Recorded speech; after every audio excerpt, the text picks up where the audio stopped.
Hello academicians and welcome to BM academia. आज हम class 12 जो हिस्ट्री है उसका चैप्टर करने वाले हैं कॉलोनियलिज्म एंड कंट्री साइड। अभी कॉलोनियलिज्म क्या होता है और कंट्री साइड क्या होता है? देखो, कॉलोनियलिज्म यानी कि हम बोल सकते हैं कि जब कोई कंट्री दूसरी कंट्री को कॉलोनी बना लेती है। अब कॉलोनी क्यों बनाती है? ताकि उससे क्या हो, प्रॉफिट ले सके, ठीक है, रिसोर्सेज एक्सट्रैक्ट कर सके, उससे जितनी भी जो उसे फायदे मिल सकते हैं ना वो ले सके।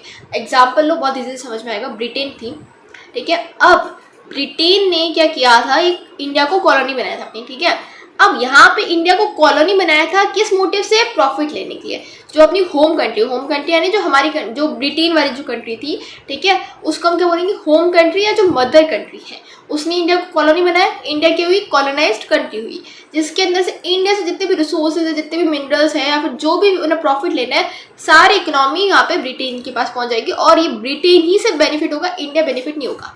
अब देखो, पहले भी है ना, जो दूसरे देश है वो कैप्चर हो करते थे, जैसे बहुत बार वारफेयर होता था।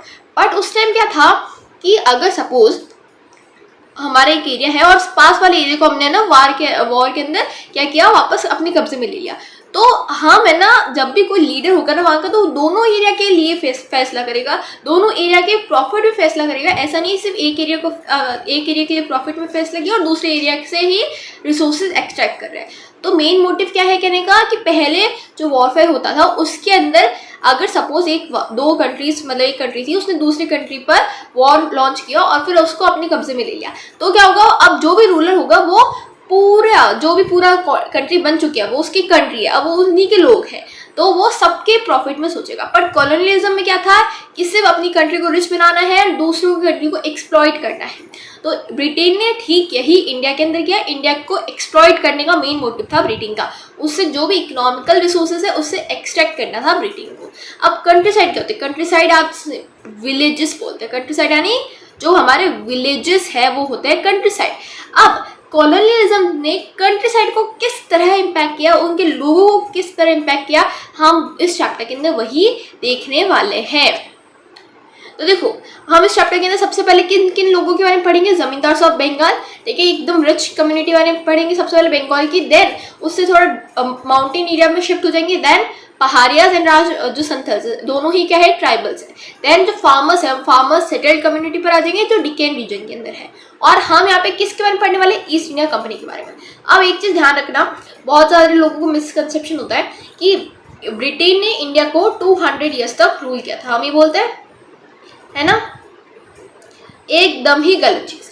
ब्रिटेन ने सिर्फ इंडिया को 190 टोटल ईयर्स तक रूल किया था, जिसके अंदर भी जो फर्स्ट 1757 के अंदर जो फर्स्ट बैटल ऑफ प्लाजी हुई थी, वहां से लेकर 1857 जो फर्स्ट वॉर ऑफ इंडिपेंडेंस है, वहां तक किसने रूल किया था? ईस्ट इंडिया कंपनी ने, ठीक है। जो ब्रिटेन की एक कंपनी थी जिसको मोनोपोली यानी एक चार्टर मिल गया था कि सिर्फ वो इकलौती कंपनी होगी ब्रिटेन से जो इंडिया के अंदर रूल करेगी या फिर इंडिया को अंदर क्या करेगी, बिजनेस करेगी अपना। फिर 1857 के अंदर जो फर्स्ट वॉर ऑफ इंडिपेंडेंस है, ठीक है, उसके बाद में 1857 से लेकर जो हमारा जो इंडिपेंडेंस हुई थी 1947 तक, कितने हुए? 90 ईयर्स तक किसने रूल किया था? ब्रिटेन ने। डायरेक्ट ब्रिटेन जो क्राउन था उसका कंट्रोल था, ब्रिटेन पार्लियामेंट का कंट्रोल था, बोल सकते हैं। फिर जो क्वीन है उसका, जो किंग है उसका कंट्रोल था यहाँ पे। तो ध्यान रखना, टोटल कितने हुए? 190 ईयर्स तक ही रूल करेंगे। अभी ईस्ट इंडिया कंपनी के बारे में हम यहाँ पे पढ़ने वाले हैं। और वो इतनी इंपॉर्टेंट क्यों हो जाती है? क्योंकि इस टाइम क्या था कि जो ईस्ट इंडिया कंपनी थी सारा उन्हीं के हाथों में था। हमारा रेवेन्यू सिस्टम कैसा होगा, ठीक है, कंट्रोल कैसा होगा, कैसे कौन से लोग अमीर होंगे, कौन से लोग गरीब होंगे, कौन से लोग जमींदार होंगे, कौन से नहीं होंगे, किनके पास लैंड होगा, कैसा लैंड होगा, कैसा टैक्स होगा, ये सब कौन कंट्रोल कर रहा था? ईस्ट इंडिया कंपनी ही कंट्रोल कर रही थी। अब लोगों ने इसको रजिस्ट भी किया, ऐसा नहीं है बिल्कुल रजिस्ट नहीं किया, रजिस्ट किया था। बट फिर भी क्या हुआ, 1857 के अंदर फर्स्ट वॉर ऑफ इंडिपेंडेंस हुई थी, बहुत मेजर वॉर थी। हम इसके बारे में एक डिटेल में चैप्टर में पढ़ेंगे। बट क्या हुआ, ये सारे जो रेजिस्टेंस है वो एक साथ नहीं आ पाए, मतलब अभी भी 1857 के अंदर भी कुछ कमी रह गई थी, जो बाद में क्या हुई 1947 के अंदर, 1942 के अंदर एक्चुअली लॉन्च हो गया था क्विट इंडिया मूवमेंट। उसके बाद में ये क्या हुआ, शेप होता गया, ठीक है। और हमारा इंडिपेंडेंस कब हुआ? 1947 के अंदर अल्टीमेटली हो गई। पर हम इस चैप्टर के अंदर क्या पढ़ने वाला है, ये सब तो ब्रॉड डिटेल्स हो गए। अब हम इस चैप्टर के अंदर क्या पढ़ने वाले हैं हम इस चैप्टर के अंदर ईस्ट इंडिया कंपनी पॉलिसी के बारे में पढ़ेंगे एंड जो हमने 3 ग्रुप्स के बारे में डिस्कस किया था, जमींदार, पहाड़िया एंड फार्मर्स, उनके बारे में पढ़ेंगे एंड जो रेवेन्यू सेटलमेंट्स है, जो रिपोर्ट्स है, उनके बारे में हम थोड़ा पढ़ेंगे और ट्रैवलर्स के जो अकाउंट्स है एक आएगा उसके बारे में हम पढ़ेंगे and that's all about this chapter. तो चलिए इसको शुरू करते हैं। अब यहाँ पे कुछ आपको इंपॉर्टेंट टर्म्स दे रखे हैं और उसको आपको एकदम ही समझना होगा, एकदम याद करना होगा, क्योंकि बार बार इस चैप्टर के अंदर रिपीट होगी। सबसे पहले है तालुकदार। तालुकदार क्या होता है? जिसके पास ताल्लुक होता है। ताल्लुक क्या होता है? एक टेरिटरी होती है, एक लैंड एरिया होता है जिसको हम ताल्लुक बोलते हैं, और जो उसका होल्डर है या फिर जो उसका ओनर है उसको हम क्या बोलते हैं? ताल्लुकदार बोलते हैं। देन रायत। रायत क्या होता है? एक जो पीजेंट्स होते हैं ना उसको हम रायत बोलते हैं, जो अपने लैंड पर कल्टिवेशन कर रहे हैं, और अगर उनके नीचे भी उन्होंने किसी को रखा है कल्टीवेशन के लिए तो उसको क्या बोल जाती? उसको क्या बोलेंगे हम? अंडर रायट्स बोलेंगे। क्या बोलेंगे? Under rights. एंड देन राजा। राजा बोलोगे यार किंग होता है, ठीक है, जिसके पास पूरे कंट्रोल हो, वो ऐसा नहीं है। पहले होता था राजा किंग, पर अब क्या होता है? राजा इज जमींदार। राजा इज जमींदार। जो जमींदार है वो उसको हम क्या बोलते हैं? राजा। ठीक है। अब बेनामी। बेनामी क्या होती है? जो फेक सेल होती है, ठीक है। हम बहुत बार हिंदी में यूज बोलते हैं बेनामी हम कर रहे हैं, ठीक है, बेनामी तू कर रहा है, फेक सेल होती है। अब फेक सेल कैसे होगी? कि सपोज हम यहाँ पे बुक का एग्जांपल लेते हैं, ऑक्शन किया, ठीक है, ऑक्शन आपको पता है बोली लगाई। अब बोली लगाने के बाद अगर आपने बोली लगा ली और वो बोली आप जीत गए तो उसके बाद में आपको क्या 2-3 दिन का टाइम दिया जाता है कि आप पैसे अरेंज कर लो।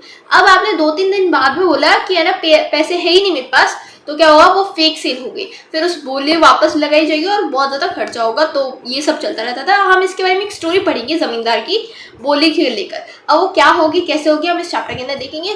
पूरा वीडियो अंत तक देखना ताकि बहुत इजीली आपको पूरा चैप्टर क्लियर हो जाए, ठीक है, बहुत इजीली क्लियर हो जाएगा। फिर आप साथ में एनसीईआरटी भी पढ़ते रहो, बहुत ज़्यादा इजीली समझ में आ जाएगा।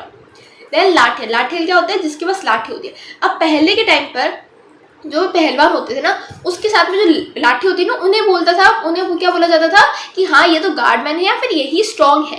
पहले के टाइम पे ये बंदूकें नहीं होती थी, सिर्फ लाठी होती थी। तो क्या होते थे? लोग लाठी लेकर ही आगे चलते रहते हैं। देन साहूकार। साहूकार क्या होता है? अभी आप देखोगे बिजनेसमैन होते हैं ना, जो आप ट्रेडर भी करते हैं, मतलब ट्रेडिंग भी करते हैं, ठीक है, और मनी को भी लोन पर भी देते हैं। तो पहले क्या होता था? जो ट्रेडर, जो बिजनेस ओनर्स है या फिर जो ट्रेड कर रहे हैं उसके साथ में जो मनी रेंट पर दे रहे हैं या फिर मनी जो है ना लोन में दे रहे हैं उसको हम क्या बोलते हैं? साहूकार। से दोनों ही काम करते हैं वो।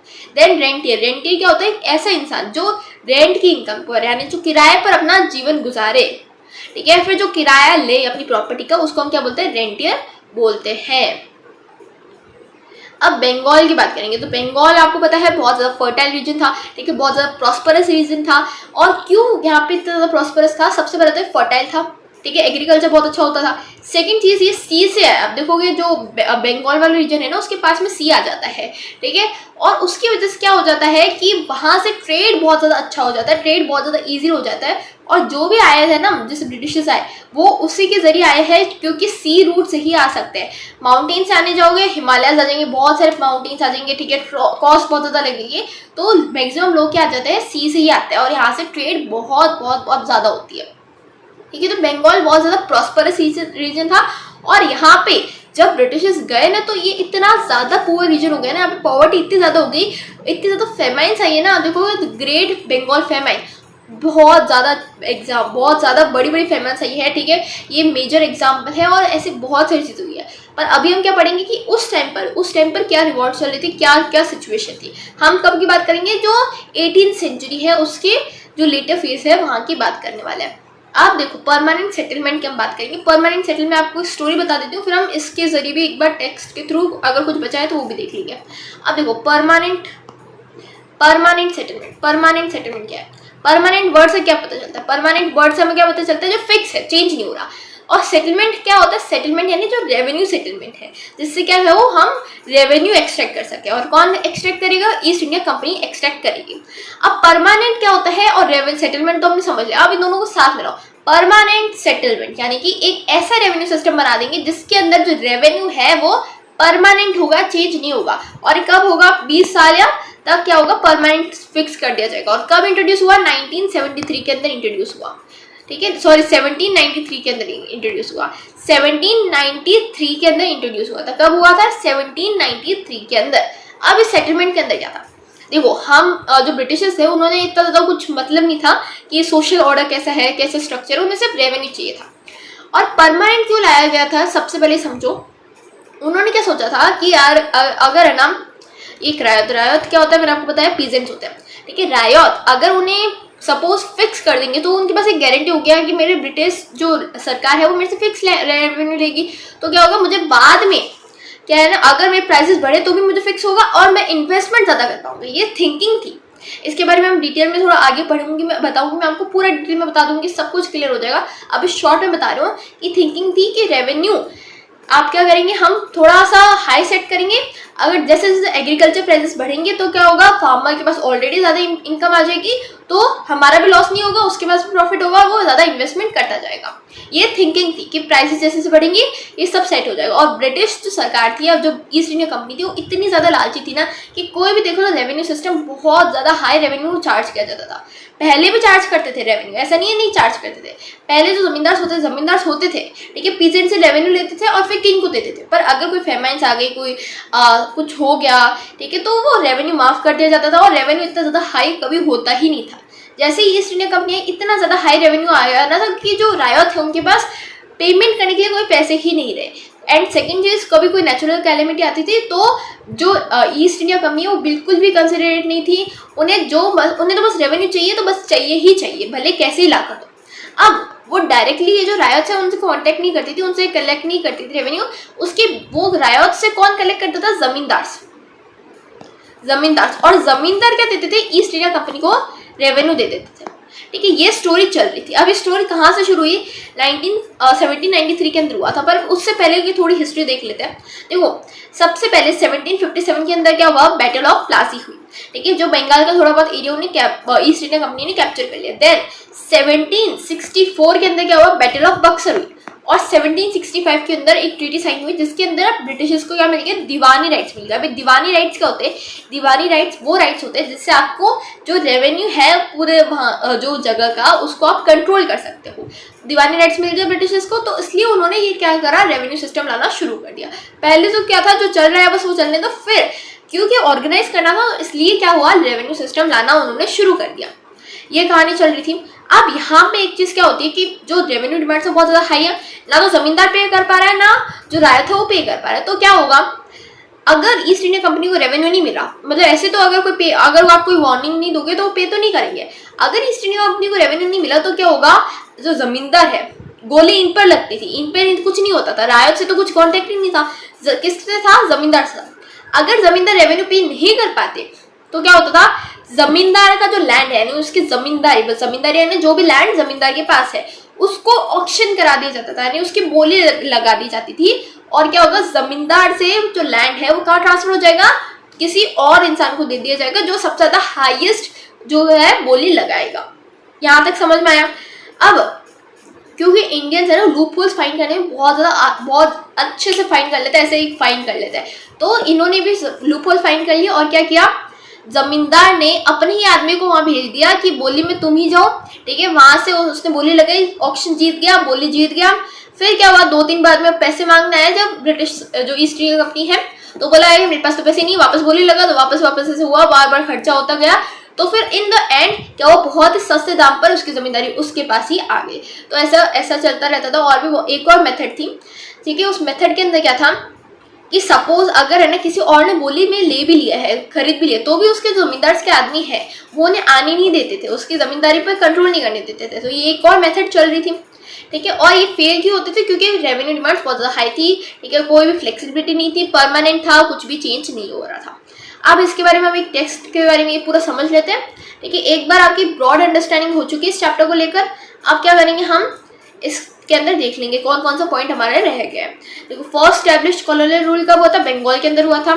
सबसे पहला जो एफर्ट क्या था कि हमें रूरल सोसाइटी को ऑर्गेनाइज करना है और नया सिस्टम लाना है लैंड राइट्स का, और न्यू रेवेन्यू सिस्टम लाना है। ये ब्रिटिशर्स का दिमाग में था कि ये होना चाहिए।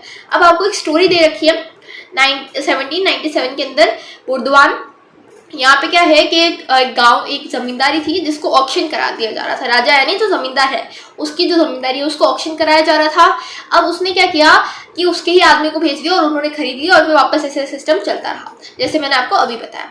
अब जो परमानेंट सेटलमेंट है उसके बारे में देखते हैं। तो 1793 के अंदर हुआ था। ईस्ट इंडिया कंपनी ने फिक्स कर देते रेवेन्यू कि हर एक जमींदार को इतना रेवेन्यू पे करना ही करना है। अगर नहीं पे कर पाया तो क्या हुआ, उसका लैंड ऑक्शन हो जाएगा। और राजा के पास इतना ज्यादा लैंड होता था कि उसको ऑक्शन करने में पैसे भी बहुत ज्यादा मिलते थे। और राजा के जो लैंड है, जमींदार का जो लैंड है, उसको क्या बोलते थे, ई स्टेट बोलते थे। ठीक है। अब ज्यादातर भैया आते थे और ये आपको बता रखा है कि यार जो हम ऑक्शन करते थे यानी कि जो बोली लगाते हैं उसके अंदर क्या क्या होता है। ज्यादातर सब आते हैं लोग, ठीक है, बोली लगाते हैं, जो सबसे ज्यादा बोली लगाता है उसको बिक जाता है। ये हमारा चल रहा था। पर यहाँ पे लूप होल क्या जाता है, जो इंडियंस है वो हर चीज में लूप होल तो निकाल ही लेते हैं। तो यहाँ पे क्या लूप होल है कि ज्यादातर बायर्स क्या होते थे, राजा के ही जो एजेंट थे, राजा के ही जो नौकर है वही आ जाते थे, वो लैंड को खरीद लेते थे। फिर क्या होता था, वापस पे नहीं करते थे और फिर वापस वो रीसेल होता जाता था। 95% जो सेल्स थी वो ऐसे फेक सेल्स थी। अब भले लैंड है ना सोल्ड हो चुका है, यानी लैंड बिक चुका है, पर फिर भी कंट्रोल किसके पास रहेगा, राजा के पास ही रहेगा। पर राजा रेवेन्यू पे करने में फेल होता था। ठीक है। और ये जो खरीदने वाले थे, अगर सही में कौन खरीद रहा है वो हमें पता ही नहीं है। ठीक है। सही में खरीदने वाले कौन थे और ऐसे जो रूरल सोसाइटी है वो ऐसे क्यों बन गई, ये क्वेश्चंस आते हैं हमारे दिमाग में। तो हम इस चैप्टर के अंदर उसको आंसर करेंगे। देखो सबसे पहले है ना 70, ये ध्यान रख लो, 75% ऑफ जमींदारी है ना उनका चेंज हो गया था। मतलब पहले कोई जमींदार था, अब वो वापस चेंज हो गया था। 75% क्यों चेंज हुआ था, क्योंकि उनके लैंड को बार बार ऑक्शन करा दिया जा रहा था। अब परमानेंट सेटलमेंट क्यों लाया गया था, सबसे पहला क्योंकि जो प्रॉब्लम्स आ रही थी दीवानी राइट्स लेने के बाद भी, दीवानी राइट्स के बाद में क्या हुआ, 1765 के अंदर दीवानी राइट्स मिल गए। उसके बाद में जो सिस्टम चल रहा था ब्रिटिशर्स ने वही सिस्टम चालू रखा।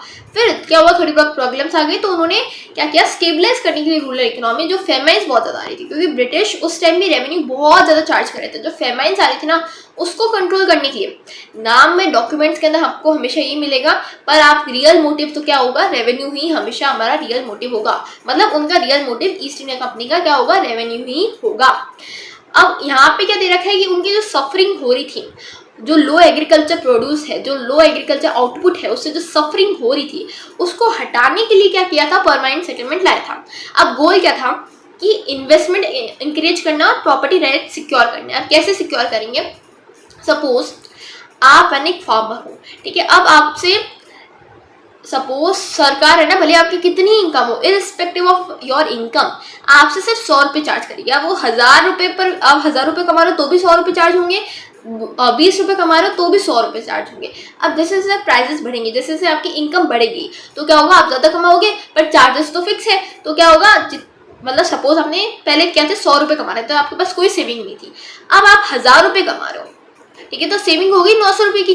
तो आप वो 900 रुपये में कुछ इन्वेस्ट करोगे और आके क्या है लिविंग स्टैंडर्ड है वो इम्प्रूव हो जाएंगे। ये थिंकिंग थी कि यार ऐसा हो जाएगा, पर ऐसा क्यों नहीं हुआ, क्योंकि सबसे पहले अगर मैं बोलूँ कि यार 1000 रुपये है उस टाइम, ऑलरेडी अगर स्टेबल चीज़ें हैं तो मैं क्या करूँ, 1000 में से 100 रुपये चार्ज करूँ, ठीक है, चल जाए दिन का।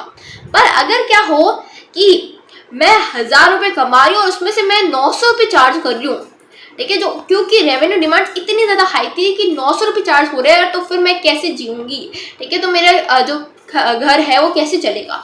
तो यही चीज़ की गई थी कि अगर ब्रिटिश ईस्ट इंडिया कंपनी क्या सोच रही है कि अगर इन फ्यूचर अगर प्राइसेस इंक्रीज हो गए एग्रीकल्चर के तो हम क्या करेंगे, पहले अगर जो पीजेंट्स है वो 100 रुपये कमा रहे थे, अचानक से 1000 रुपये कमाने लग गए और हम तो सिर्फ 100 रुपये चार्ज करें तो हमारा नुकसान हो जाएगा। इसलिए पहले से ही प्राइस इतनी ज़्यादा हाई करो कि अगर आने वाला जो टाइम है उसमें पीजेंट्स इतने कितने भी ज़्यादा कमा ले फिर भी क्या हो, हमारे कोई लॉस नहीं होना चाहिए, उनका भले कुछ भी हो। अब यहाँ पे क्या हो रहा था कि प्रॉपर्टी राइट्स सेम हो गए थे, मतलब प्रॉपर्टी राइट्स आपके कभी नहीं देंगे, जमींदार की बात नहीं हो रही यहाँ पे, उसका लैंड ऑप्शन किया जा सकता है, पर जो पीजेंट्स है उनका तो सेम रहेगा ना लैंड, तो प्रॉपर्टी राइट सेम रहेंगे। इन्वेस्टमेंट इंकरेज करेगा, जैसे मैंने आपको बताया कि 900 में से कुछ इन्वेस्ट करेगा, कुछ नहीं करेगा। एंड देन जो रेवेन्यू है जो ईस्ट इंडिया कंपनी का है वो फिक्स आता रहेगा, मतलब रेगुलर आता रहेगा, और एंटरप्रेन्योर्स जो बिजनेस ओनर्स है या फिर जो एग्रीकल्चर कर रहे हैं उनके लिए प्रॉफिट होता रहेगा। थिंकिंग ये वाली थी, जो मैंने आपको एग्जाम्पल दिया उससे वही थिंकिंग थी, पर क्या हुआ, ये ऐसा कुछ नहीं हुआ क्योंकि रेवेन्यू बहुत ज़्यादा हाई डिमांड किया गया था। अब यहाँ पे उनकी थिंकिंग एक और चीज़ थी, जैसे जो यूके है ना हमारा, उसके अंदर क्या होता है कि एक ह्यूमन जो यानी कि जो जो सरकार है या फिर जो भी है ना ईस्ट इंडिया कंपनी है उससे लॉयल रहते हैं।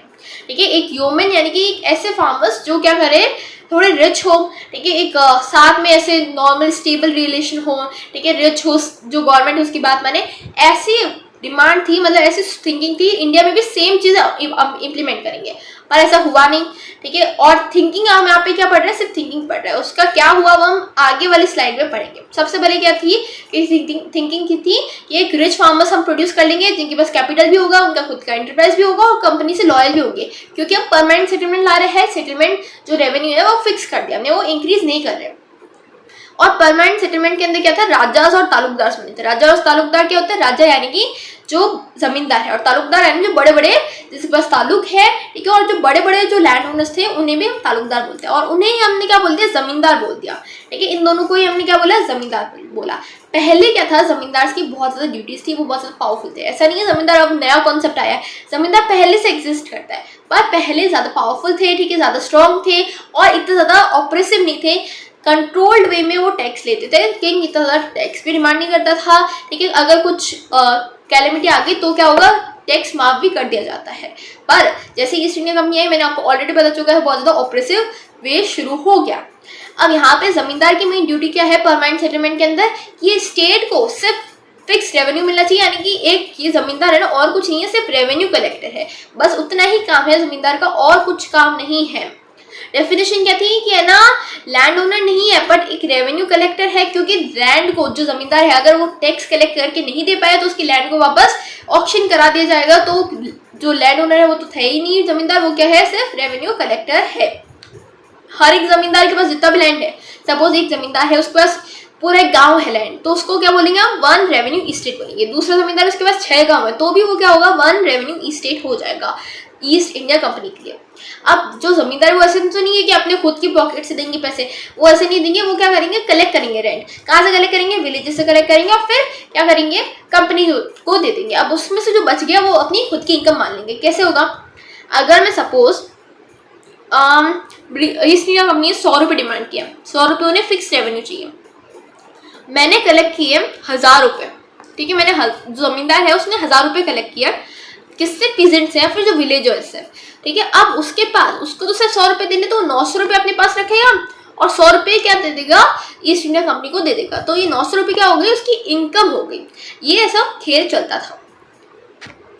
अब क्यों जमींदार पेमेंट नहीं कर पाते थे, और पेमेंट नहीं करने से क्या होता था, उनकी लैंड ऑक्शन हो जाती थी। क्यों नहीं कर पाते थे, सबसे पहले मैंने आपको बताया कि रेवेन्यू डिमांड से बहुत ज़्यादा हाई थी, कि भले ही एग्रीकल्चर जो प्राइसेस है वो बढ़ेंगे तब भी इतनी ज़्यादा हाई थी कि यार बहुत ज़्यादा टाइम लग जाता था। और उस टाइम क्या था, प्राइसेस का डिप्रेशन चल रहा था। डिप्रेशन क्या होता है कि प्राइजेस, मतलब अगर सपोज आप है ना पहले 100 आप है ना 100 आपने कोई चीज़ें बनाई तो उसके लिए आपको 1000 रुपये मिल रहा है। अब डिप्रेशन से क्या होगा कि आपके जो 1000 रुपये 100 चीज़ें बनाई आपने, उसके लिए सिर्फ आपको 200 रुपये मिल रहा है, तो आपको लॉस हुआ ना। यही सिचुएशन उस टाइम चल रही थी, 1790s के टाइम चल रही थी। एग्रीकल्चर प्राइसेस बहुत ज़्यादा कम थे, तो जो पीजेंट्स है वो बेसिक और जो सर्वाइवल है उसके लिए भी क्या कर रहे थे, स्ट्रगल कर रहे थे। और आप उम्मीद करो कि आपको इतना ज़्यादा हाई रेवेन्यू डिमांड आपकी फुलफिल हो जाएगी, तो ऐसा नहीं होने वाला, और नहीं हुआ था। थर्ड चीज़ क्या हुई, अगर कोई कैलेमिटी आ गई या फिर कोई हार्वेस्ट अच्छा नहीं हुआ, ठीक है, बारिश सही नहीं आई, तो क्या हुआ, आपकी पहले क्या था, किंग माफ कर देता था, पर अब क्या हो रहा था, जो ईस्ट इंडिया कंपनी है वो बिल्कुल माफ नहीं कर रही थी। तो रिजिड रेवेन्यू रेट्स थी, फ्लेक्सिबल बिल्कुल भी नहीं थी। ठीक है, और एक सनसेट लॉ जाता है, बहुत ज़्यादा इंपॉर्टेंट है सनसेट लॉ। समझते हो, सनसेट यानी कि जब सूरज डूब जाता है। अब यहाँ पे क्या होता है, सनसेट लॉ के अंदर रेवेन्यू सेटलमेंट की बात करें तो सनसेट लॉ के अंदर अगर एक जमींदार को डेट फिक्स कर दी जाती है कि सपोज 20 तारीख को सूरज डूबने से पहले पहले आपको मुझे क्या करना है, रेंट देना है, रेवेन्यू देना है। अगर नहीं दिया तो आपकी जमींदारी का ऑक्शन कर दिया जाएगा। तो सूरज डूबने से पहले पहले क्या चाहिए, मुझे रेंट चाहिए ही चाहिए। देन फोर्थ चीज़ क्या आगे जाती है, लिमिटेड पावर ऑफ जमींदार। जमींदार की पावर ही बहुत कम थी।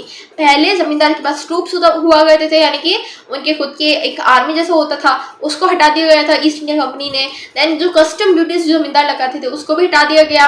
अब जो जमींदार है वो क्या पहले क्या करते थे, कोर्ट एस्टैब्लिश करके हुए रखते थे। यानी कोर्ट क्या होता है, जो जहाँ पे जस्टिस किया जाए, उसको पहले क्या बोलते थे, कचेरीज बोलते थे। वो थे पहले जमींदार के पास, अब वो भी हटा दिए गए थे और उसको किसके पास देते था, कंपनी के कलेक्टर के पास।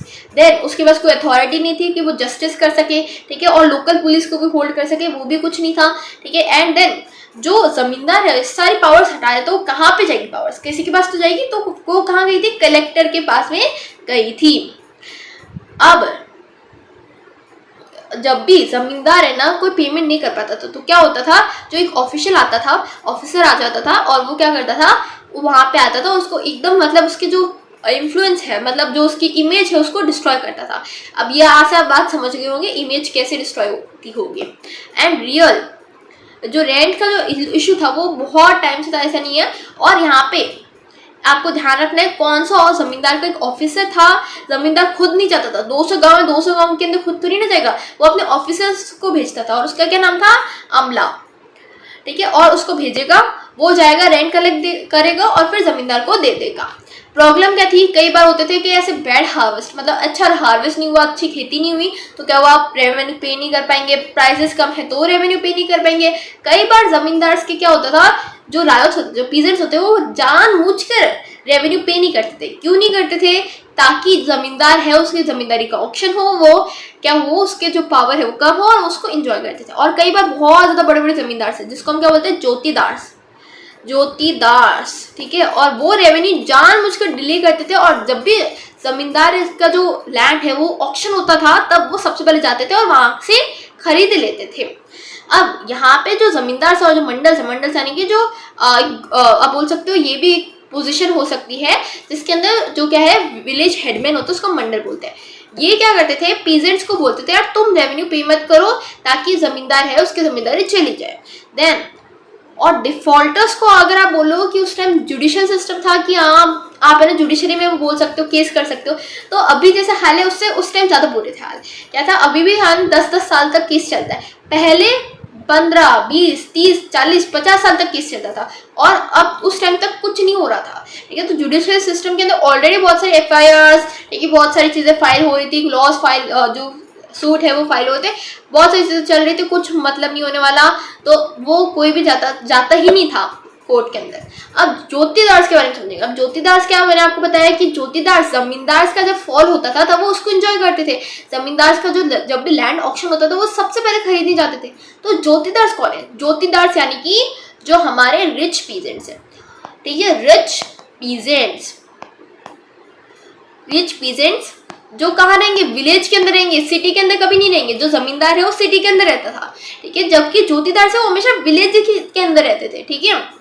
और इसकी वजह से क्या होता है, वो जो विलेज है वो मतलब डाउन टू अर्थ रहोगे ना, तो आपके जो पास में जो लोग रहेंगे वो आपके कहना मानेंगे, आपके ज़्यादा इन्फ्लुएंस में रहेंगे। तो यही ज्योतिदार का ज़्यादा इन्फ्लुएंस था विलेज के अंदर, जबकि जमींदार का कोई ज़्यादा इन्फ्लुएंस था ही नहीं।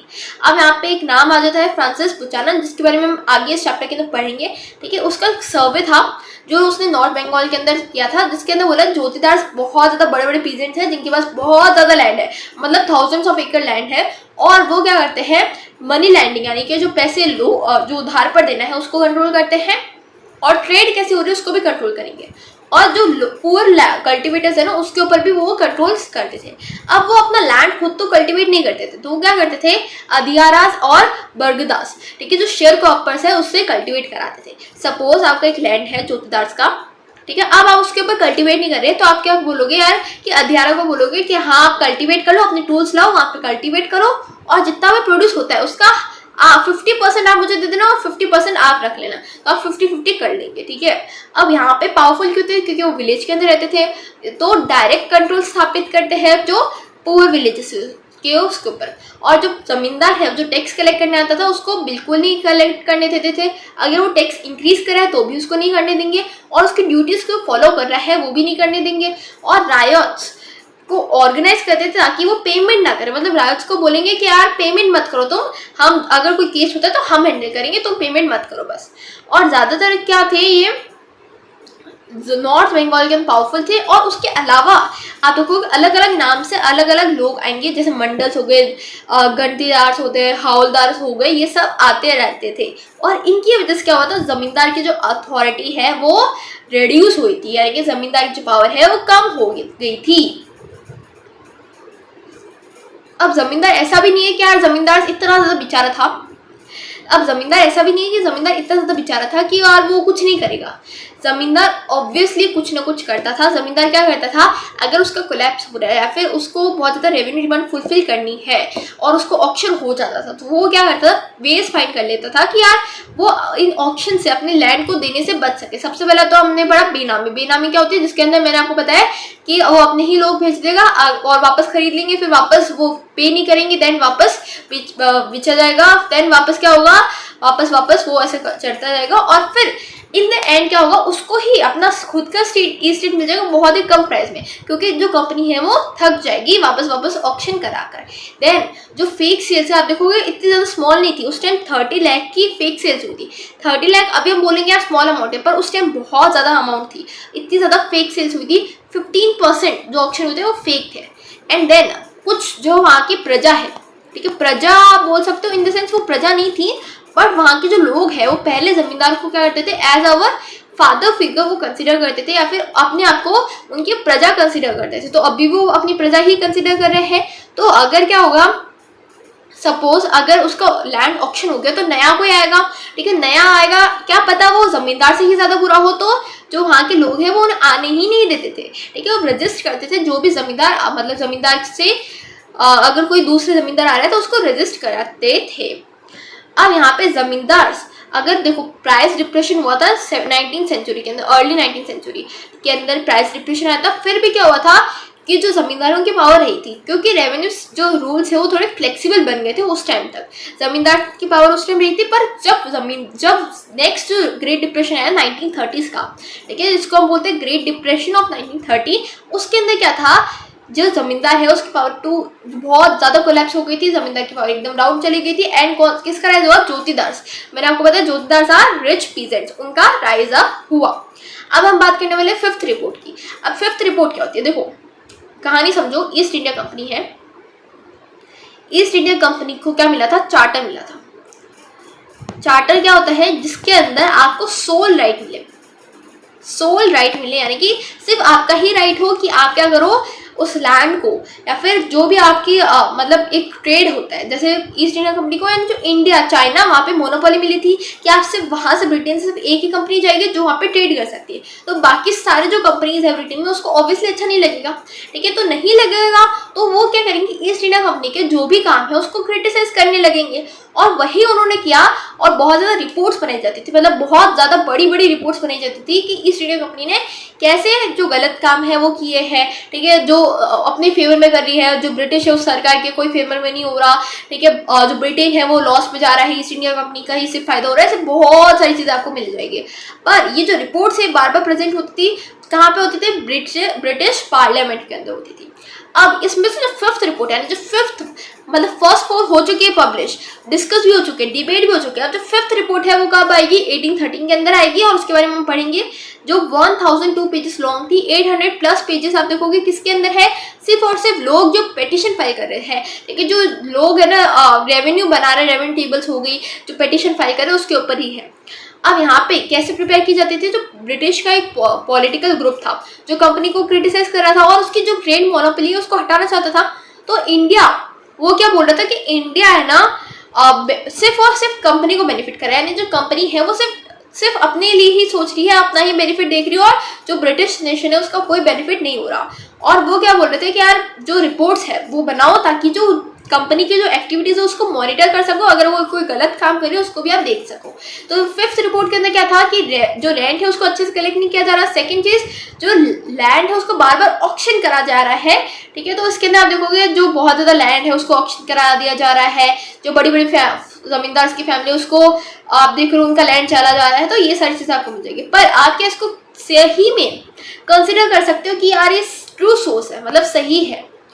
Absolutely not. क्यों नहीं कर सकते? क्योंकि इसके अंदर आप सोचो, अगर आप अपनी क्लास में हो और एक इंसान आपको बिल्कुल पसंद नहीं करता, भले आप टीचर्स के फेवरेट हो, तो आपको वो दूसरा इंसान बिल्कुल पसंद नहीं करता, तो अगर उस इंसान से पूछे कि यार क्या सही हो रही है, तो ऑब्वियसली आपसे क्या मतलब आपके बारे में इतना ज़्यादा बुरा बोलेगा, तो क्या हम उसको सही में कंसिडर कर सकते हैं? नहीं कर सकते, क्योंकि आपके बारे में बहुत ज़्यादा बुरा बोल रहे हैं। मतलब जो सही है, एक्चुअल में जो बुरा है उसको तो हम वो इग्नोर कर रहे हैं, मतलब बहुत ज़्यादा बढ़ा चढ़ा कर बोल रहा है, सही में बहुत ज़्यादा बढ़ा चढ़ा कर बोल रहा है, दैट इज एग्जेजरेशन जो जमींदार से, जैसे आप बोल सकते हो जमींदार का कोलैप्स हुआ, उसको बहुत ज़्यादा बड़ा चढ़ा कर बताया गया है 5th रिपोर्ट के अंदर।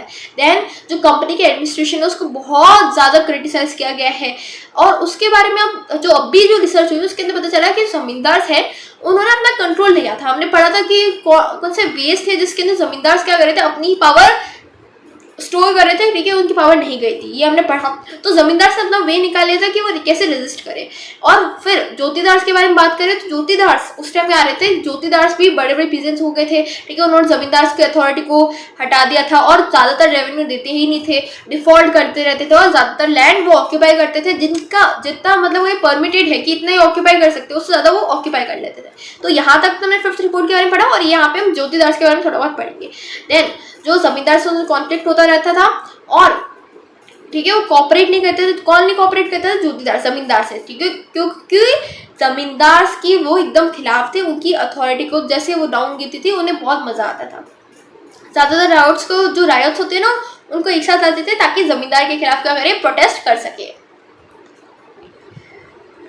अब यहाँ से हमारा जमींदार वाला टॉपिक खत्म हो जाता है और यहाँ से हमारा क्या शुरू हो जाता है, हो एंड प्लग। हो एंड प्लग क्या है, एक टूल्स है जिसको हम किसके लिए यूज करते हैं, फार्मिंग के लिए यूज करते हैं। अब हो एंड प्लग हम यहाँ पे क्यों लेने वाले हैं, हम इसकी जो सिग्निफिकेंस है उसको देखेंगे, पर यहाँ पे हम सबसे पहले किसके बारे में बात करेंगे, पहाड़ियास। पहाड़ियास कौन है, जो जंगल के अंदर रहते, जो पहाड़ के ऊपर रहते थे, उसको हम क्या बोलते हैं, पहाड़ियास बोलते हैं। अब देखो बंगाल्स की जो हमने वेटलैंड है जो एकदम जहाँ पे जमींदार से उसको तो छोड़ दिया, अब हम क्या करेंगे, पहाड़िया से राजमहल हिल्स पर जाएंगे और वहां पे जो लोग हैं उसको क्या प्रैक्टिस करेंगे, shifting cultivation. Shifting cultivation is known as slash and burn cultivation, slash and burn cultivation, ठीक है। इसके अंदर क्या होता है, एक लैंड होता है सपोज, उसको है ना उसके पेड़ों को जला दिया जाएगा। अब उससे जो भी न्यूट्रिएंट्स होंगे पेड़ों के अंदर, पोटेश होता है, उसको सॉइल के अंदर मिला दिया जाएगा और फिर उसके ऊपर कल्टीवेशन होगा। 4-5 साल तक कल्टीवेशन होगा, फिर वापस जो ट्राइबल्स है वो दूसरे लैंड पर चले जाएंगे, फिर सेम होगा, फिर जब तक वो वापस यहाँ पे आएंगे तब तक यहाँ पे वापस पेड़ उग गए होंगे। तो ये साइकिल बार बार रिपीट होता जाएगा, इसलिए हम क्या बोलते हैं, उसको स्लैश एंड बर्न एग्रीकल्चर बोलते हैं। और इसको हम लाइट फार्मिंग भी बोलते हैं क्योंकि इसके अंदर ज़्यादातर सिंपल टूल्स यूज होता है, इतना ज़्यादा जो प्लग है या फिर जो एडवांस टूल्स है उसको यूज़ नहीं करते, प्रिमिटिव टूल्स यूज़ करते हैं। अब यहाँ पे जो लोग रह रहे थे उसको हम क्या बोलते हैं, पहाड़ियास बोलते हैं, ठीक है। और फॉरेस्ट रिसोर्सेज पर पूरी तरह डिपेंडेड रहते थे। अब यहाँ पे जो पहाड़ियास है और जो लोकल वहाँ की जो सेटल्ड कम्युनिटी है, पहाड़ियास क्या है, ट्राइबल्स जो एक जगह से दूसरी जगह मूव करती जाएगी, जबकि वहाँ की जो सेटल्ड कम्युनिटी है वो एक जगह सेटल्ड है, तो इन दोनों के बीच में कॉन्फ्लिक्ट चलते रहते थे। अब 1800s के अंदर फ्रांसिस बुचानन, इसके बारे में पढ़ेंगे, एक ब्रिटिश ऑफिशियल है जो राजमहल हिल्स के अंदर ट्रैवल करते थे और ये बोलता है यार कि एरिया इतना ज़्यादा वाइल्ड है, मतलब इतना ज़्यादा आप बोल सकते हो कि जंगली है कि हम यहाँ पे कुछ भी अच्छा नहीं हो रहा, ठीक है, बहुत ज़्यादा बुराई करते हैं और क्या कर सकते हैं कि यार यहाँ पे जो लोग हैं ना वो मेरे से डर रहे हैं।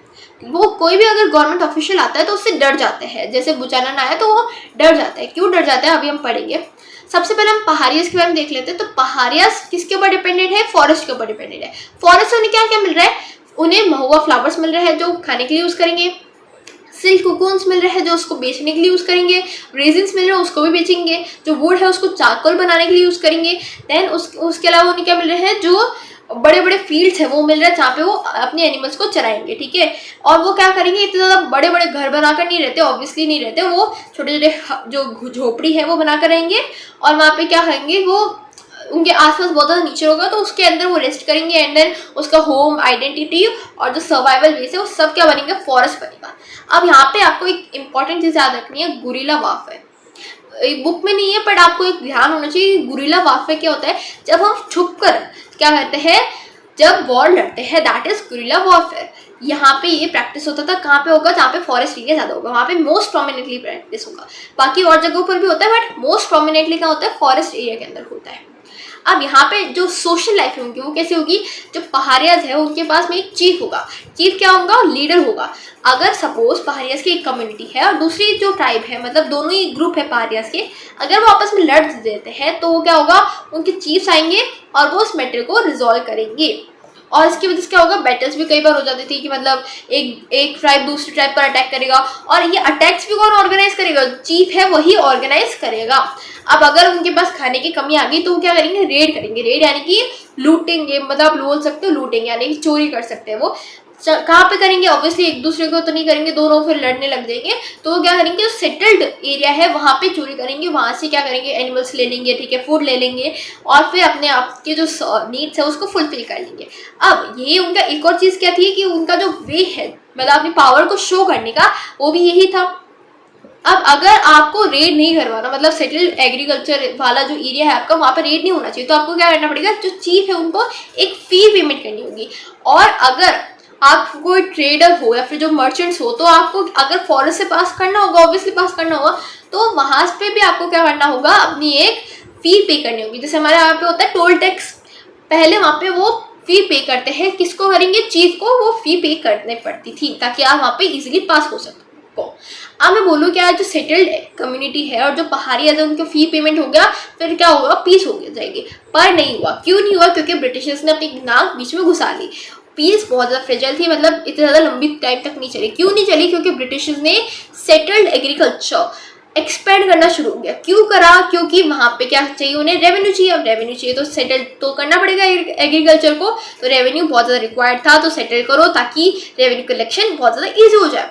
और सेकेंड चीज़, वो क्या करते थे, फॉरेस्ट को एक फार्मलैंड के अंदर कन्वर्ट करना चाहते थे। क्यों करना चाहते थे, क्योंकि फॉरेस्ट के अंदर वो सोचते थे जो भी फॉरेस्ट के अंदर रहता है वो बारबेरिक यानी जंगली है, ठीक है, अनसिविलाइज्ड है। फॉरेस्ट अनसिविलाइज्ड है, फॉरेस्ट को फार्मलैंड के अंदर कन्वर्ट करते जाओ।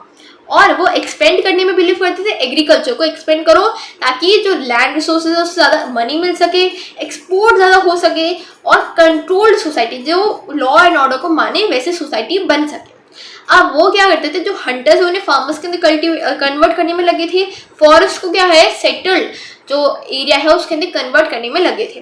जैसे जैसे फॉरेस्ट कम हुए, जो पहाड़ियाँ है उनका लैंड कम हुआ, उनका जो पेस्चर है वो कम हुआ, उनका जो ग्रेजिंग ग्राउंड है वो कम हुआ, और जो वो अपनी, क्योंकि जब शॉर्टेज हो जाएगा तो वो अपना खाना पाना कैसे करेंगे, तो वो क्या करिए, उन्होंने रेड करना शुरू कर दिया। जो विलेजेस है, जो सेटल्ड एरिया है, वहाँ पे रेड करना बहुत ज़्यादा शुरू कर दिया, चुराना शुरू कर दिया, कैटल्स को चुराना शुरू कर दिया। और जो ब्रिटिश ऑफिशियल्स है उन्होंने ट्राई किया कि कंट्रोल करें, उन्हें जेल में डाले, पर ऐसा कुछ नहीं होने वाला।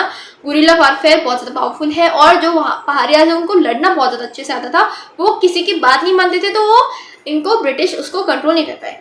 अब जब ऐसी सिचुएशन आ गई तो उन्होंने क्या किया, एक्सटर्मिनेशन क्या होता है कि जब मैं उसको मार दूँ, पॉलिसी ऑफ एक्सटर्मिनेशन अपनाई 1770s के अंदर, जिसके अंदर उन्होंने पहाड़ियाँ को ढूंढ कर मारना शुरू कर दिया।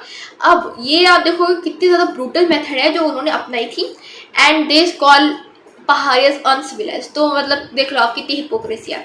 एनीवेज आगे बढ़े, तो ये जो पॉलिसी थी एक्सटर्मिनेशन की, ये बहुत ज़्यादा, ऐसे आप बोल सकते हो, बहुत ज़्यादा ब्रूटल थी।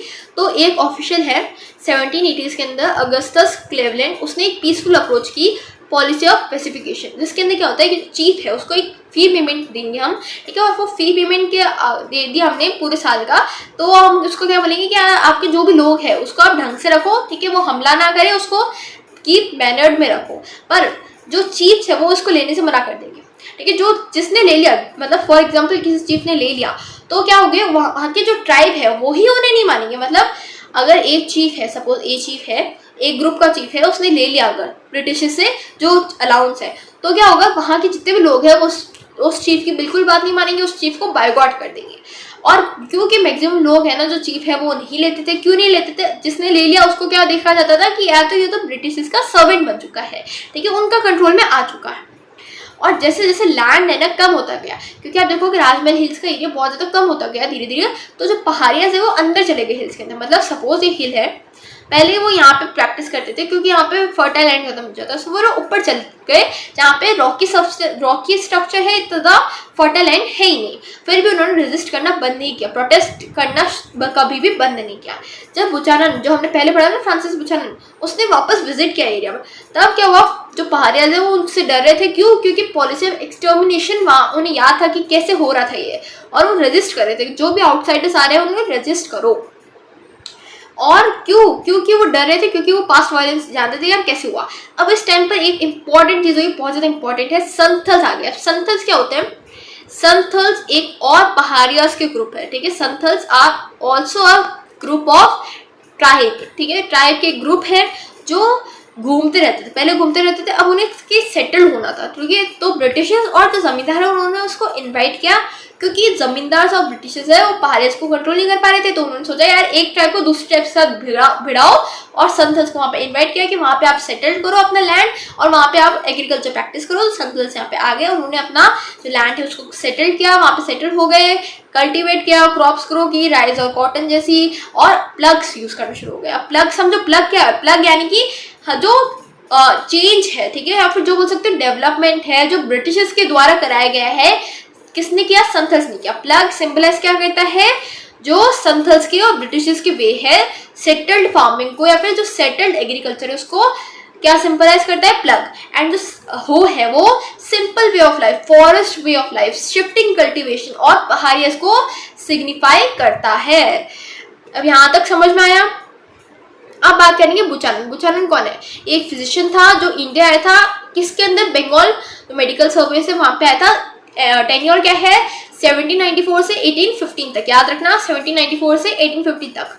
और ये इसने गवर्नर जनरल ऑफ इंडिया का सर्जन बना था। ये कौन जब गवर्नर जनरल ऑफ इंडिया था? Lord Wellesley. और फिर जब कलकत्ता में यहाँ था, कलकत्ता का मतलब जो कोलकाता है उसको पहले क्या बोलते थे? कलकत्ता बोलते थे। वहां पे जब ये रहा था तो उसने एक जू लगाया था जिसको क्या बोलते थे? कलकत्ता एलिफेंट जू। और फिर इसने बॉटनिकल गार्डन से अभी चार्ज रहा था। और जब गवर्नमेंट ऑफ बंगाल ने इसको क्या बोला कि यार आप देखो वहाँ पे इंडिया में जाओ, ठीक है, इंडिया के अलग अलग जगहों पर जाओ और वहाँ पे पूरा सर्वे प्रिपेयर करो, एक पूरी बुक प्रिपेयर करो, ताकि हमें पता चले कि यार कैसे कैसे कौन कौन सी जगहों पर कौन कौन से रिसोर्सेज है और उसको हम कैसे यूज कर सकें। फिर 1815 के अंदर बीमार हो गया और वापस इंग्लैंड चला गया। जब उसकी मदर की डेथ हुई तब इसने अपनी मदर का जो नेम है हैमिल्टन उसको इनहेरिट कर दिया, तो उसका क्या नाम बना? बुचानन हैमिल्टन। अब देखो 1810 के अंदर जो ब्रिटिश ऑफिशियल है फ्रांसिस बुचानन, उसने क्या किया था? गुंजर पहाड़ को जो विजिट है, ये राजमहल हिल्स के अंदर एक पहाड़ है, उसको विजिट किया। तो उसने बोला यार एक बहुत पुराना विलेज है जिसके अंदर क्या है? फार्मलैंड है, इतना अच्छा सॉइल है, इतना अच्छा ब्यूटी है इसकी, तो उसको तारीफ किया था। और फिर जब उसको पूछने पर पता चला तो ये लैंड किसने क्लियर किया था? संथल्स ने क्लियर किया था। अब संथल्स किसके डिमांड पर आए थे? 1780s के अंदर आए थे। किसकी डिमांड पर आए थे? जो जमींदार है और जो ब्रिटिश है उनको उन्होंने इन्वाइट किया था ताकि वो फॉरेस्ट को क्लियर कर सके और जो क्रॉप्स उसको ग्रो कर सके। और कहाँ पे वो सेटल हुए थे? जंगल महल के अंदर। फिर उनको अपना खुद का एरिया दे दिया जिसका क्या नाम है? दामिने कौन, ठीक है, दामिने कौन। अब क्योंकि पहाड़ियास को भी ऐसा बोला था कि आप भी सेटल हो जाओ, पर पहाड़ियास ने इसको रेजिस्ट किया और रिबेल करना शुरू कर मतलब कंटिन्यू रखा। जबकि संथल्स ने क्या किया? सेटल होने के लिए मान गए और वो परफेक्ट सेटलर का एग्जाम्पल बन गए।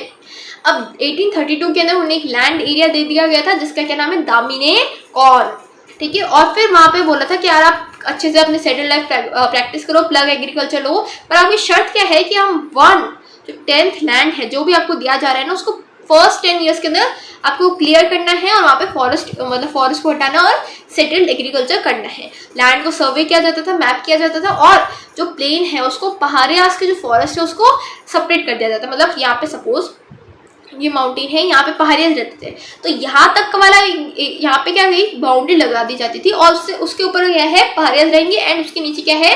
जो संथल्स है वो रहेंगे। अब यहाँ पे 1838 के अंदर बहुत ज़्यादा कम लैंड थे, फिर बहुत ज़्यादा पॉपुलेशन बढ़ गई, बहुत ज़्यादा लैंड भी बढ़ गया इनका। ज़्यादातर फार्मिंग जो with more farming the company carried more revenue. अगर ज़्यादा होगी फार्मिंग ज़्यादा होगी लैंड एरिया पर, तो ज़्यादा रेवेन्यू मिलेगा, ऑब्वियस सी बात है। जितनी ज़्यादा फार्मिंग उतना ज़्यादा रेवेन्यू।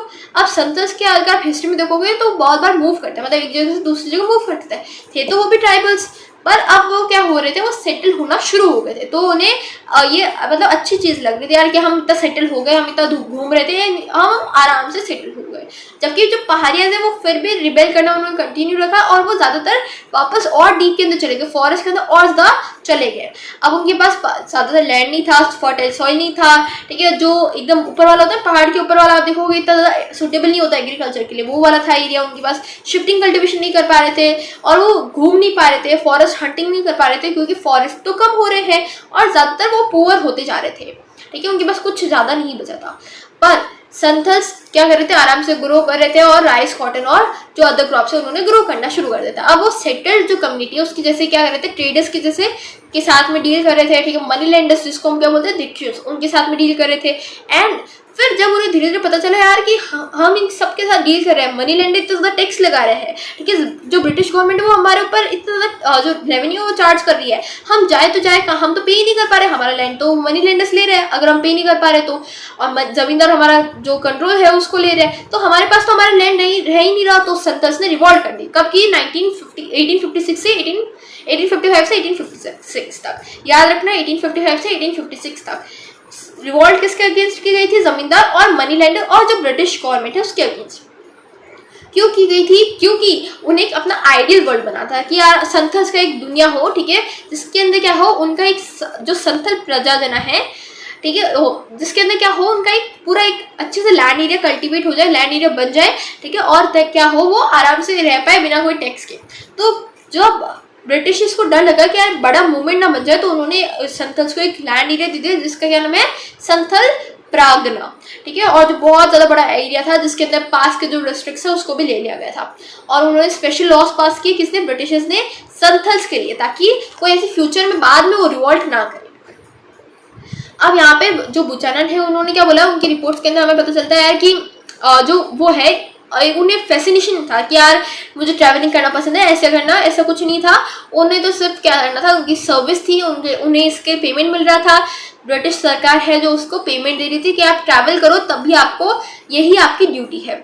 क्यों, उनके पास एक बड़ी टीम थी, देखो आर्टिस्ट की, जो सर्वेयर्स है, जो उनके जो सामान उठाने वाले जो कूली है वो उनके पास थे, ठीक है, जोग्राफर्स थे, तो बहुत सारे लोग थे। और बुचानन को एक काम क्यों दिया गया था, क्योंकि उनके पास क्या था, एक ऑब्जर्वेशन स्किल्स बहुत ज़्यादा अच्छी थी, वो रिकॉर्ड करना, बुक में रिकॉर्ड करना काफ़ी अच्छे से जानते थे, ठीक है। और वो क्या करते थे, अपने जब भी जाते थे ना किसी विलेज के अंदर, बहुत सारे ग्रुप जाते थे उनका एक साथ, तो कभी भी जो वहाँ के लोग हैं वो गवर्नमेंट, क्योंकि वो वाइट पीपल थे तो उनको देखकर हमेशा डर जाते थे, ठीक है, तो वो छुप जाते थे, पूरे गाँव खाली मिल जाते थे कई बार तो। और क्योंकि यहाँ पे बुचानन को क्यों लाया गया था, ताकि जो रिसोर्सेज है उसके बारे में पता कर सके कि ट्रेड कैसा हो रहा है, पावर जो ट्रेड है, ठीक, पावर डिवीजन कैसे है, उसको एक्सपेंड कर सके। ब्रिटिश ईस्ट इंडिया कंपनी का ट्रेड भी एक्सपेंड करनी है, पावर भी एक्सपेंड करनी है, और कैसी हो रही है वो भी देखनी है। अब उसके साथ में बुचानन के साथ डॉक्टर्स भी थे, जोग्राफर्स भी थे, जियोलॉजिस्ट भी थे, ताकि डाटा अच्छे से कलेक्ट हो सके। अब यहाँ पे जो बुचानन है उसने रॉक्स को भी स्टडी किया, सॉइल्स को स्टडी किया, मिनरल्स को स्टडी किया अच्छे से, ठीक है, और उसने एक तरीका बताया कि हाँ हम इसको कैसे यूज़ कर सके, ठीक है। और उसने सिर्फ इतना रिकॉर्ड नहीं किया था कि क्या है, पर उसने कैसे यूज़ कर सके उसको भी रिकॉर्ड किया था, ठीक है, कैसे हमें इसको आगे बढ़ना चाहिए, कैसे ट्रीज को हटाना चाहिए, कैसे प्लांट करनी चाहिए, कैसे कौन सा सॉइल किसके लिए अच्छा है, कैसे प्रॉफिट हमें मिल सकता है। अब यहाँ पे उसको कैसे रिकॉर्ड करना था, क्या रिकॉर्ड करना था, वो भी उसको बताया गया था कि आपको यही रिकॉर्ड करना है। और क्योंकि बुचानन क्या था, जो ब्रिटिश इंसान है वो था, तो उसके व्यूज़ भी ऐसे होंगे, वेस्टर्न व्यू होंगे कि यार फॉरेस्ट को हटाओ, से प्रॉफिट निकालना है, वही काम होगा। और जो बुचानन है उसने फॉरेस्ट के अंदर जो ड्वेलर्स थे, यानी जो फॉरेस्ट के अंदर जो लोग रहते थे, उसको ऑफन क्रिटिसाइज करता था कि फॉरेस्ट यार अच्छे से क्लियर करो और लैंड को हमें क्या करना चाहिए, फार्मिंग के लिए यूज़ करना चाहिए। और इसकी रिपोर्ट्स को आप बोलोगे यार एकदम सही रिपोर्ट है, बिल्कुल सही नहीं है, ये सिर्फ और सिर्फ क्या है, प्रॉफिट की मोटिव से रिपोर्ट्स लिखी गई है और सिर्फ ईस्ट इंडिया कंपनी को फेवर करती है। अब हमारा संथल्स वाला पार्ट भी कंप्लीट हो चुका है। अब हम क्या करेंगे, जो बॉम्बे डिकेड है उसके अंदर पढ़ेंगे रिवॉल्ट कैसे हुई कंट्री साइड यानी जो विलेजेस है बॉम्बे डिकेड के अंदर। तो पीजेंट्स है ना, उन्होंने रिवॉल्ट क्यों, क्योंकि उनके पास बहुत सारी प्रॉब्लम्स थी, कैसे उन्हें अच्छे से ट्रीट नहीं किया जा रहा था। अब ये जो रिवॉल्ट है इससे हमें क्या पता चलता है, कॉमन लाइफ के बारे में पता चलता है, और जो ब्रिटिशर्स है वो उसको इन्वेस्टिगेट करते हैं यार कि रिवॉल्ट क्यों हुई, कैसे हुई, और हमें आगे क्या नहीं करना चाहिए।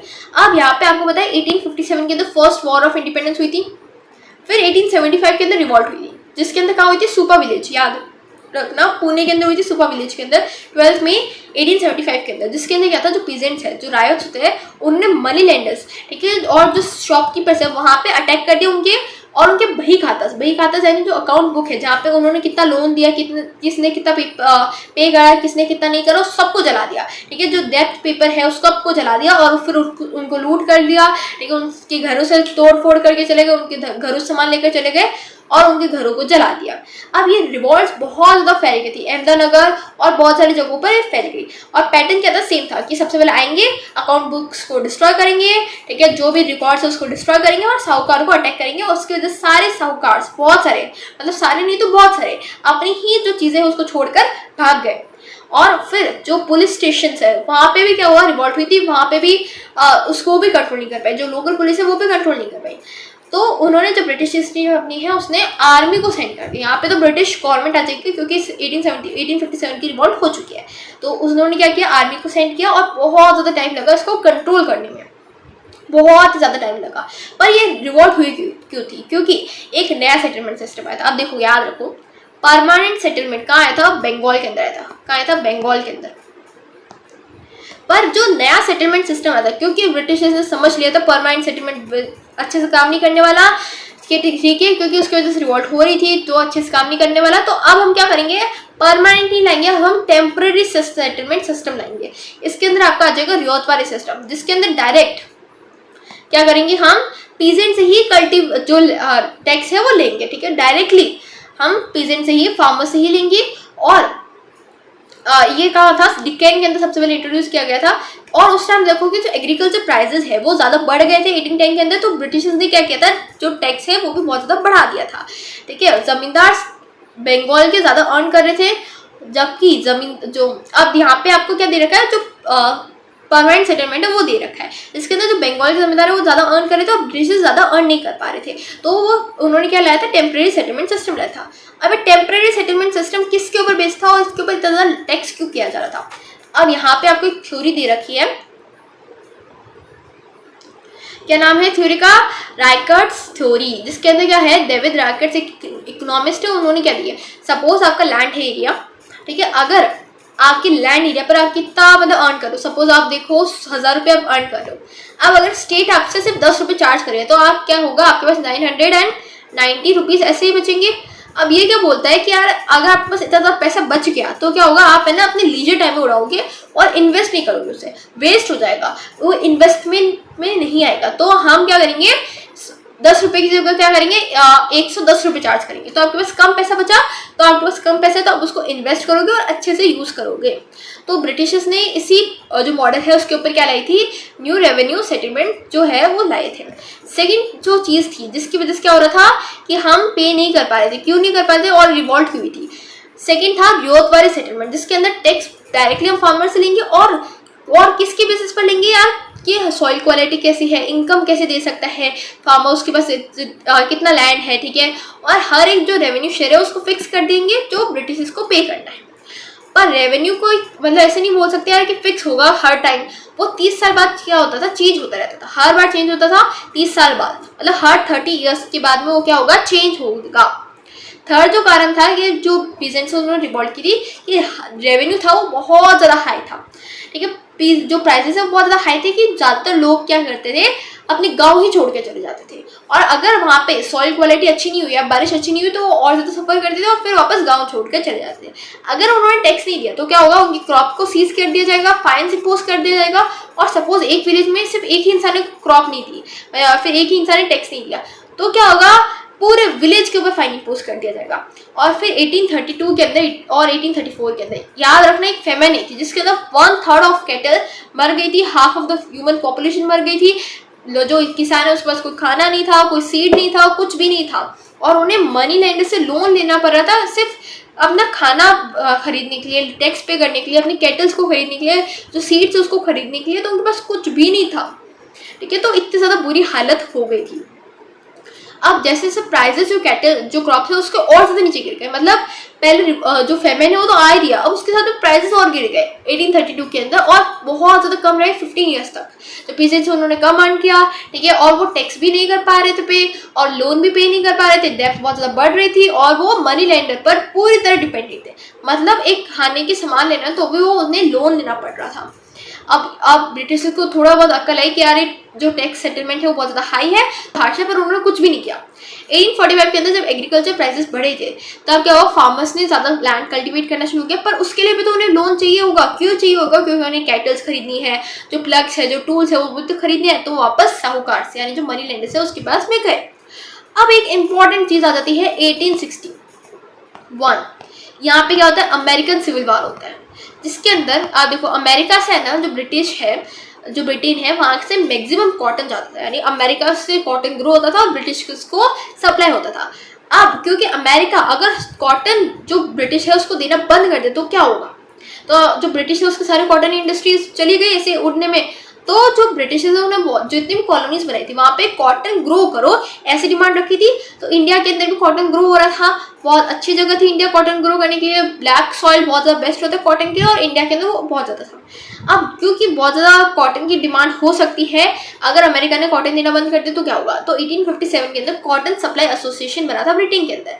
1859 के अंदर मैनचेस्टर कॉटन सप्लाई जो कंपनी है वो बनी थी, और इसका क्या जो पर्पस था वो क्या था कि हमें कॉटन ग्रोथ प्रमोट करनी है जहाँ पे अच्छा एरिया हो, जहाँ पे पूरा वर्ल्ड है, जहाँ पे भी आपकी कॉलोनी हो वहाँ पे कॉटन ग्रोथ प्रमोट करो, ताकि अगर अमेरिका ने बंद भी कर दिया तो भी हम क्या करें, सर्वाइव कर सकें। इंडिया के पास एकदम राइट सॉइल था, राइट सब कुछ सही राइट था। तो यही चीज़ हुई 1861 के अंदर अमेरिका के सिविल वार हो गई और कॉटन। अब जो अमेरिका है उन्होंने क्या किया, जो कॉटन सप्लाई है उसको बिल्कुल बंद कर दिया, और ब्रिटिश को क्या चाहिए, कॉटन चाहिए। अब वो कहाँ पहुंचा, अपनी कॉलोनीज के पास पहुंचा, और इंडिया उसकी कॉलोनी थी कॉटन के लिए। तो जो कॉटन मर्चेंट्स है उन्होंने विजिट किया बॉम्बे के अंदर, कॉटन मतलब वहाँ के जो लैंड है उसको देखा, और क्या किया, जो फार्मर्स ने पेमेंट किया कि आप कॉटन ग्रो करो, और ज़्यादा से ज़्यादा कॉटन ग्रो किया, उन्हें लोन दिया और बहुत ज़्यादा कॉटन ग्रो होने शुरू हो गया। कॉटन जो ब्रिटिश की जो डिमांड थी 90% वो इंडिया से ही फुलफिल हो रही थी। तो फार्मर्स उन्हें बहुत ज़्यादा ईजिली क्रेडिट मिल रहा था, ऐसे ही लोन मिल रहे थे कि आप कॉटन ग्रो करो, लोन दो, मतलब लोन लो कॉटन ग्रो करो। अब रिच फार्मर्स को तो बेनिफिट हो रहा था, पर क्या थे जो ज़्यादातर फार्मर्स है उन्हें डेब्ट के अंदर चले गए थे। मतलब क्यों, क्योंकि उन्हें भले ही मिल रहा है जो लोन है बहुत इजीली मिल रहा है, पर क्या हुआ, वो लोन पे ही नहीं कर पा रहे वापस। मतलब जो इतने ज़्यादा जो आप बोल सकते हो कि प्रॉफिट ही नहीं हो रहा, पहले से ही लोन है, इतना ज़्यादा लोन और ज़्यादा चढ़ रहा है उनके, तो प्रॉफिट तो नहीं हो रहा। सिर्फ जो बड़े बड़े जमींदार हैं सिर्फ उन्हें ही, या फिर जो बड़े बड़े लैंड ओनर्स हैं सिर्फ उन्हें ही प्रॉफिट हो रहा है, जो छोटे छोटे जमींदार हैं उन्हें बिल्कुल भी प्रॉफिट नहीं हो रहा। अब जो इंडियन मर्चेंट्स है उस टाइम पर जो मेन सप्लायर्स बन गए थे ब्रिटेन के, तो जो न्यूज़पेपर्स है, जो हर जगह क्या मिल रहा था कि यार India will be the best supplier, the big supplier, और इंडिया ही सबको कंट्रोल करेगा। अब इंडिया को क्या रोक सकता है यार कि कॉटन सप्लाई को फुलफिल ना करने से, या फिर कॉटन सप्लाई के अंदर आगे ना बढ़ने से। अमेरिका से तो आगे बढ़ चुका है, अमेरिका एक स्लेव स्टेट है, उससे आगे बढ़ चुका है, ऐसा यहाँ पे बोलना था। किसका न्यूज़पेपर था, न्यूज़पेपर का क्या नाम था, बॉम्बे गजेटे, उसका बोलना था। 1865 के अंदर क्या होता है, अमेरिकन सिविल वार खत्म। अब क्या हुआ, अमेरिकन सिविल वार खत्म हुआ तो अमेरिका की जो कॉटन प्रोडक्शन है वापस शुरू हो गया, इंडिया का जो कॉटन एक्सपोर्ट है वो कम हो गया, और डिमांड कम हुई तो सप्लाई भी, मतलब डिमांड कम हुई तो प्राइसेस क्या हुए, वो भी कम हो गए। अब प्राइसेस कम हुए, डिमांड कम हुए, देन नो लोन, अब लोन खत्म हो गया, तो मनी लेंडर्स ने क्या किया, अब क्या लाओ, वापस लोन दे दो। अब इसी टाइम पर क्या हुआ था, इतना सब कुछ होने के बाद भी क्या हुआ, ब्रिटिश ने जो रेवेन्यू है उसको 50 to 100%, आप देखो 50% से 100% इंक्रीज कर दिया। मतलब देखो कितना ज़्यादा इंक्रीज किया था।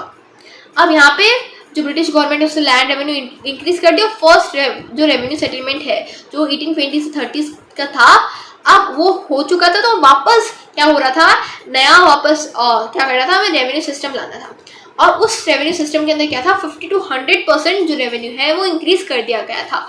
और कॉटन प्राइस अब तो बहुत कम हो रही थी, तो कॉटन फार्मिंग भी कम हो रही थी, तो कोई क्या मिल रहा था, ना तो उन्हें कोई लोन मिल रहा था, और वो टैक्स भी नहीं दे पा रहे थे, और बोरो मनी लेंडर से वो करना चाहते थे, पर मनी लेंडर्स उन्हें बोल ही नहीं रहे थे यार, तो बोरो ही नहीं कर सकते, क्योंकि उन्हें विश्वास ही नहीं था कि क्या पता ये लोन नहीं दे, तो लोन नहीं दे पाएंगे तो क्या होगा, हमारा तो लॉस हो जाएगा, तो हम लोन नहीं देंगे। अब मनी लेंडर्स ने वापस लोन कलेक्ट करना शुरू कर दिया, तो पीजेंट्स को क्या हुआ, गुस्सा आ गया कि यार ऐसे कैसे हो सकता है, हमारे पास खाने के पैसे नहीं है, ये इन्हें लोन की पड़ी है। और यहाँ पे क्या था, जो ब्रिटिशर्स के आने से पहले कुछ रूल्स होते थे, अगर कोई लोन ले रहा है तो उसके भी कुछ रूल्स होंगे। क्या रूल होता था, सपोज मैंने 100 रुपये का लोन लिया, अब क्या मुझे आप 1000 रुपये का इंटरेस्ट चार्ज करोगे? एब्सोल्युटली नॉट यार, मैं 100 रुपये का लोन दे रही हूँ, अगर मैं 1000 रुपये का इंटरेस्ट नहीं दे रहा तो मैं खुद ही दे दूंगी ना यार, मैं लोन क्यों लूँगी। अब यही सेम सिचुएशन हो रही थी उस टाइम पर कि 100 रुपये पर 1000 रुपये का इंटरेस्ट चार्ज किया जा रहा है, तो ये सिचुएशन बहुत ज़्यादा गलत थी, और पेजेंट्स को लगा यार कि हमारे साथ बहुत ज़्यादा गलत हो रहा है। उन्होंने पिटिशन फाइल की पर कुछ नहीं हुआ। पर यहाँ पे क्या था, एक लॉ पास हुआ था। अब लॉ कौन सा था, यहाँ पे लॉ है कि जो आपका लॉ है लिमिटेशन लॉ, कब था, 1859 के अंदर, जिसके अंदर बोला था कि लोन एग्रीमेंट क्या होता है, एक लीगल डॉक्यूमेंट होता है जिसके अंदर आपको सिर्फ और सिर्फ 3 साल का एग्रीमेंट कर सकते हो, उससे ज़्यादा जो एग्रीमेंट है वो नहीं कर सकते। अब यहाँ पे अगर आप देखोगे लोन से पहले, एग्रीमेंट से पहले भी क्या था, तो जो अगर आप लोन पे नहीं कर पा रहे तो क्या करेंगे, वो आपके जो फॉल्स अकाउंट्स है वो बना देते थे, ठीक है। अगर आपने लोन पे कर भी दिया तो क्या करते थे, वो लोन की रिसिप्ट्स नहीं देते थे। और कई बार आपको देखा होगा कि वो, क्योंकि जो पेशेंट्स है उन्हें पढ़ना तो आता नहीं है, तो वो क्या करते हैं, जमींदार से जो भी लोन दे रहा है मनी लेंडर, वो फेक फिगर्स लिखते थे, ठीक है। जो मन से आया जितना ज़्यादा लिखना है वो लिख दिया। और कई बार वो अगर लोन पे नहीं कर पा रहे तो वो क्या करेंगे, क्रॉप्स आपके खरीद लेंगे बहुत ही कम प्राइस पर और आपका लैंड और प्रॉपर्टी भी ले लेंगे। जब ये लॉ पास हुआ, लिमिटेशन लॉ 1859 के अंदर, तो क्या हुआ, मनी लेंडर्स ने सपोज 100 रुपये का है मेरा लोन है, ठीक है, और 200 रुपये का मेरा इंटरेस्ट है। अब ये 3 साल खत्म होने वाला है, तो मैं क्या करूँगी, जो चौथा साल होगा उसके अंदर मैं क्या करूँगी, इन दोनों को सम करूँगी, 300 का मैं लोन लिख दूंगी और प्लस इंटरेस्ट और लगा दूंगी इसी के ऊपर। तो ये सारी चालें चल रही थी। तो इसकी वजह से क्या हुआ यार, कि जो पीजेंट्स होने लगा कि यार हमारे साथ क्या हो रहा है, और क्योंकि उन्हें बताया भी कुछ नहीं जाता था, उनके ऊपर सिर्फ अंगूठा ले लिया जाता था और कुछ भी नहीं बताया जाता था। तो पीजेंट्स ने क्या किया, रिवॉल्ट करना शुरू कर दिया। और क्योंकि इस रिवॉल्ट को बहुत ज़्यादा मेजर रिवॉल्ट थी, तो क्या किया, जो ब्रिटिश सरकार है उसने डिकेन राइट्स कमीशन फॉर्म किया, जिसकी वजह से ये पता चलेगा कि यार कि क्यों रिवॉल्ट हुई है, रिवॉल्ट होने का कारण ही क्या था। अब लीगल डॉक्यूमेंट है ना, जो ब्रिटिशर्स उसको लीगल डॉक्यूमेंट चाहिए, ठीक है। ऐसे तो मानेंगे नहीं यार कि बोल दिया, ऐसे थोड़ी ना होता है। पहले के टाइम पर बोल दिया हो जाता है, पर अब क्या हो रहा, जो डॉक्यूमेंट है वो चाहिए। अब क्योंकि क्या है, पीजेंट्स को डॉक्यूमेंट पढ़ना नहीं आता, तो वो क्या करेंगे, जो उन्हें बोल दिया कि वो कर दो वो कर देंगे। और अगर नहीं किया उन्होंने सपोज, तो क्या होगा, उनको लोन नहीं दिया जाता, तो उन्हें ज़बरदस्ती करना ही पड़ता था, कोई चॉइस नहीं थी उन्हें। अगर सर्वाइव करना है तो करना ही पड़ेगा। और धीरे धीरे क्या हुआ कि जो राइट्स है उन्हें डर लगने लग गया कि यार लीगल डॉक्यूमेंट्स क्यों दे रहा है, मतलब हमारा एक्सप्लॉयटेशन करेंगे, हमारे ऊपर क्या करेंगे, एक्सप्लॉयटेशन करने वाले हैं। अब डिकेन राइट्स कमीशन क्या था, एक कमीशन था जिसको रिवॉल्ट हुई थी ना डिकेन के, उसके बाद में अपॉइंट किया गया था। पहले तो ब्रिटिश सरकार ने कुछ नहीं किया, बॉम्बे जो गवर्नमेंट है उसने कुछ भी इसको सीरियसली नहीं लिया, पर उन्हें याद आया कि यार 1857 की रिवॉल्ट वापस ना हो जाए, तो उन्होंने इसको डिकेन राइट्स कमीशन बनाया, जिसके अंदर इंक्वायरी की जाएगी और रिपोर्ट्स लाई गई, ठीक है। 1878 के अंदर इसको प्रेजेंट किया गया, मतलब रिपोर्ट प्रेजेंट की गई थी। और इसके अंदर क्या था कि जो राइट्स है वो क्यों ही है, क्योंकि जो साहूकार है उन्होंने क्या किया, एक बहुत ज़्यादा ऑपरेसिव चीज़ की है, ठीक है। और इन्होंने बहुत सारी चीज़ें डाटा कलेक्ट किया था, पर एनालाइज करने पर भी क्या पता चला यार कि जो साहूकार है उन्होंने जो चीज़ की है सिर्फ उसी के ऊपर, उसी की वजह से क्या हुई है, रिवॉल्ट हुई। अब इसी के साथ हमारा चैप्टर कंप्लीट हो जाता है, पर please join our Telegram channel, क्योंकि आपको वहाँ पे इस चैप्टर का पूरा जो PDF है वो मिल जाएगा, ठीक है। और लाइक शेयर एंड सब्सक्राइब करना मत भूलना। मिलते हैं नेक्स्ट वीडियो में, तब तक के लिए बाय बाय।